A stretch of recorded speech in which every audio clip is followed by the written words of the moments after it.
entienda así a simple vista, ¿no es cierto? En términos vulgares, cuando uno va de viaje, ¿qué es lo que hacemos generalmente nosotros? Si yo voy a viajar de aquí, qué sé yo, a Cochabamba, a La Paz, o irme a alguna ciudad, tengo que tener en cuenta tres factores, ¿no es cierto? Primero, mi movilidad que esté en buenas condiciones, saber la ruta, conocer la carretera, ¿no es cierto? Y ver si mi auto tiene gasolina, ¿no? Porque es una carretera larga. Entonces, aquí el auto va a ser el móvil fetal, ¿no? Todo ese trayecto, cómo lo va a atravesar para poder llegar a su destino. Entonces, el móvil fetal ya exclusivamente lo comprende el producto cuando ya empieza a encajar, a ir descendiendo hasta la que sale hasta la parte extrauterina. Entonces, pero para que acontezca eso, doctores, dice que el móvil fetal debe tener una buena morfología, alineación, ¿no es cierto? Que tiene que comprender esa alineación. ¿Cómo lo ve usted acá? Una alineación bastante perfecta. La cabeza, los hombros y las piernas alineados, ¿no es cierto? Para que pueda avanzar ese producto. Pero veamos eso, ¿cómo se considera el móvil fetal? Dice que el feto se debe considerar que tenga tres aspectos muy importantes. Que esté alineado la cabeza, los hombros y las nalgas, en un sentido de flexión, ¿no es cierto? Por eso que muchas veces le dicen, vos estás en una posición fetal. Así está el feto, doblado, flexionado, pero alineado cabeza, hombro y nalga. Y eso se va a determinar ya con lo que vamos a conocer el mecanismo del trabajo de parto que va a hacer hasta que descienda hacia la parte extrauterina. ¿Qué es lo que valoramos en ese descenso solamente del feto? Vamos a valorar la cabeza. Cuando usted haga un tacto vaginal, lo primero que va a sentir es la dureza de ese cráneo, que es un papel importante, ¿no es cierto? Pero ¿qué es lo que usted va a valorar ahí? ¿Qué es lo que le va a llamar la atención?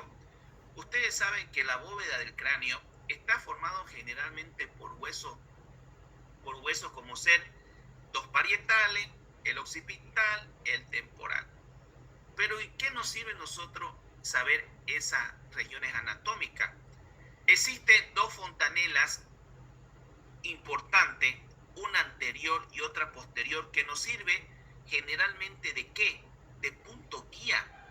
Tenemos una fontanela anterior y tenemos una fontanela posterior, ¿no es cierto?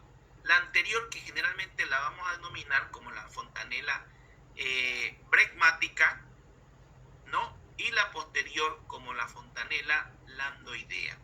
Eso es un punto de diagnóstico, jóvenes, porque cuando yo toco eso, sé cómo está descendiendo y en qué posición está viniendo la cabeza.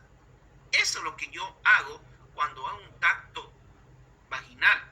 Al tocar la cabeza, estoy tocando si la fontanela viene en una presentación anterior, quiere decir en la presentación bregmática, o viene en la parte posterior o landoidea. Es como mi punto diagnóstico de que va descendiendo ese producto paulatinamente. Pero ¿qué son las fontanelas? Tal vez ustedes ya lo han llevado en pediatría más propiamente, ¿no es cierto? Las fontanelas no son, ¿no es cierto?, más que espacios donde todavía no se han soldado los huesos del cráneo. Entonces solamente son espacios membranosos formados por tejido fibroso que van a cubrir esa estructura ósea, ¿no es cierto? No se olviden que tenemos dos fontanelas muy importantes. Tal vez ya lo han visto en pediatría, en los recién nacidos, tal vez lo han tocado en alguna oportunidad. Solo estamos haciendo un recuerdo que la fontanela que tenemos en la parte anterior, que es la fontanela mayor o bregmática, o tenemos también la fontanela posterior o la fontanela menor, denominada landoidea. No son más que espacios membranosos por tejido fibroso que solamente permiten la cobertura de las partes óseas, hasta que se pueda permitir la consolidación o lo que viene a ser el cierre del cráneo. Pero para nosotros nos ayuda mucho en lo que se denominan los puntos guía o puntos diagnósticos. descenso fetal.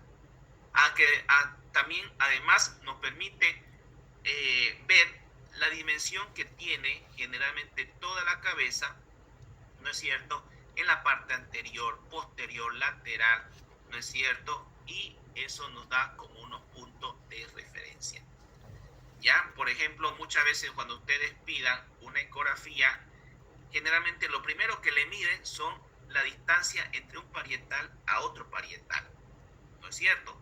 Y el estándar que debe medir esos parietal a parietal no debe superar los 9.5 centímetros, ¿ya? Porque una distancia mayor a esa longitud dice que el producto ya no es viable para un canal del parto. Estaríamos hablando de un producto demasiado grande, podría ser una hidrocefalia total que no encajaría en el hueso de la pelvis. Y esto es lo que va aconteciendo paulatinamente, que lo vamos a ver en unos minutos, en el mecanismo del trabajo de parto. Cómo es que el feto empieza a descender paulatinamente a través del hueso de la pelvis, ¿no es cierto? Son generalmente, esto muy importante, porque son movimientos cardinales, son movimientos en los cuales el feto se tiene que adaptar al canal del parto. Y ya se lo voy adelantando para que usted me vaya teniendo en cuenta. Son 7 mecanismos, o sea, 7 movimientos que hace el feto por sí solo para salir a la vida extrauterina. El primero es el encajamiento, ¿no? Como usted está viendo acá, que lo vamos a ver también en unos minutos, ¿no? Es el encajamiento, la primera imagen que usted ve arriba. Luego le sigue el descenso, la flexión, hace un movimiento de rotación interna, hace un movimiento de extensión, retorna a la extensión externa hasta que termine la expulsión en su totalidad. Ya son mecanismos que lo vamos a ver, pero ya les voy adelantando cuál es su funcionalidad. Entonces, la colocación fetal, ¿no es cierto?, dice que depende de una estructura que se denomina la ley de Payot. Cuando el cuerpo sólido, liso y resbaladizo que constituye o se llama feto, tiene que atravesar ese útero tapizado, ¿no es cierto?, que es el continente, hacia que pueda salir hacia afuera, que es el contenido, ¿ya? Generalmente es esto que vimos la semana pasada, ¿no es cierto? Debe cumplir todas estas funciones, porque vimos cómo es la presentación, cómo es la posición, la situación, para que pueda poder salir hacia la vida extrauterina. Son generalmente 7 movimientos cardinales importantes que debe producir el feto para salir hacia la vida extrauterina. Entonces, la acomodación fetouterina no es nada más que ese fenómeno estático y cinético. Mientras más contracción tenga la paciente, el feto empieza con mayor movilidad, motricidad, ¿no es cierto? Y ahí ya usted va viendo qué presentación tiene, cuál es su situación, cuál es la posición y el grado de encajamiento. Solamente para hacerle recuerdo, cuando hablábamos de la semana pasada, cuáles son las maniobras, con las maniobras de Leopold, ¿qué usted valora? Hablábamos que empezábamos con la actitud. La actitud no es nada más que si el feto está en un proceso de flexión o de extensión. Y cómo generalmente se encuentra la posición fetal en proceso de flexión. Y mire cómo coordina cabeza, hombro y nalga en línea recta, que es la línea longitudinal, lo que permite la acomodación para ingresar al canal del parto. También conocíamos la semana pasada las presentaciones que se puede dar, ¿no es cierto? La presentación más común, casi el 90%, es de posición cefálica, de cabeza, ¿no es cierto? Pero también ponemos el 20% algunas presentaciones muy anómalas, como la presentación podálica o la pelviana, ¿no es cierto? Pero usted tiene que saber diferenciar qué es la situación. La situación no es nada más que la relación entre el eje del feto con el eje de la madre. Y la situación se puede dar en 3 formas. Habíamos hablado que situación puede ser longitudinal, puede ser oblicua o puede ser de tipo transversal. Eso también me determina si el feto está o no para un parto normal. ¿No es cierto? Eso lo habíamos descrito la semana pasada, que eso permite que descienda, ¿no es cierto? Como también puede estar en una situación transversa, en una situación oblicua o en una situación generalmente longitudinal. Entonces, la presentación no es nada más cuando el feto entra en contacto con ¿qué? Con el canal del parto. Y ahí usted determina si está en posición cefálica o está en posición podálica. Cuando usted haga un tacto vaginal, doctores, y ahora ya sepa cuáles son los puntos diagnósticos que usted va a tocar, tal vez debería tocar la sutura mayor, que es la pregmática, o la posterior. Pero hay algunas suturas, hay algunas presentaciones en modalidad cefálica que también son algunas anómalas. Hay algunos niños que generalmente vienen de forma normal, que es la de vértice o la bregmática, cuando usted toca la fontanela. Pero también puede ser que venga de frente o totalmente de cara. Hay niños que nacen mirándolo a uno, porque son muchas veces presentaciones que se puede acontecer en ese sentido. Entonces ahí ya no toca usted generalmente el cráneo, toca generalmente la nariz, la boca, la frente, ¿no es cierto? Por eso es que usted al hacer tacto vaginal estaría valorando esa estructura. Lo mismo pasa cuando usted hace un tacto vaginal y el feto viene en presentación podálica. ¿Usted qué va a tocar? O va a tocar los pies o va a tocar las nalgas, ¿no es cierto? Según la presentación que vea. ¿No? Eso para que usted tenga en cuenta que cuando haga un tacto valore, está tocando cabeza, está tocando la cabecita, y si está tocando la cabecita, está tocando la fontanela o está tocando la frente o está tocando el mentón o la boca. Viene de frente, viene de cara, o si viene en podálico, está tocando los piecitos o está tocando las nalgas del producto. Habíamos hablado, ¿no es cierto?, que muchas veces, esto es lo que le decía, cuando usted haga un tacto, el punto diagnóstico es aquel elemento fetal que nos permite realizar generalmente un diagnóstico de forma categórica, ¿no es cierto? Y eso muchas veces nos permite saber la posición, la variedad de la pelvis, el grado de descenso, ¿ya?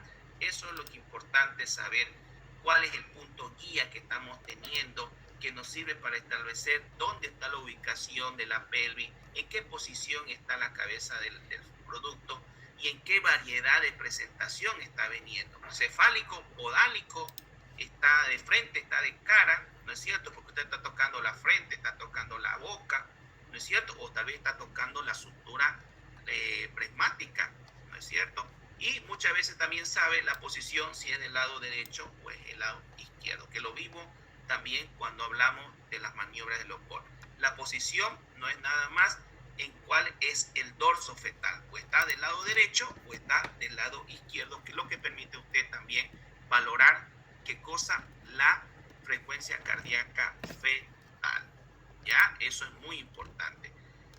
Eso es como acontece, doctores, cuando empieza a descender el producto, ¿no es cierto? Cómo va girando, cómo va aconteciendo, que lo vamos a ver en unos minutos, ¿no es cierto? Y cómo va rotando ese producto, ¿ya? Y mientras más avance el trabajo de parto, el producto va haciendo sus rotaciones cardinales, ¿no es cierto?, hasta que pueda salir a la parte extrauterina, ¿ya? Eso también es importante porque les decía, puede venir de cara, puede venir de frente o puede venir en la forma generalmente normal, que es la de vértice o de pregmática, sin ninguna particularidad. Pero cuando usted haga un tacto y sienta que no está tocando la base del cráneo, más bien está tocando la boca o una nariz, es que el producto está viniendo sí en presentación cefálica, pero en la modalidad de que de frente o de cara, para que usted no se lleve sorpresa.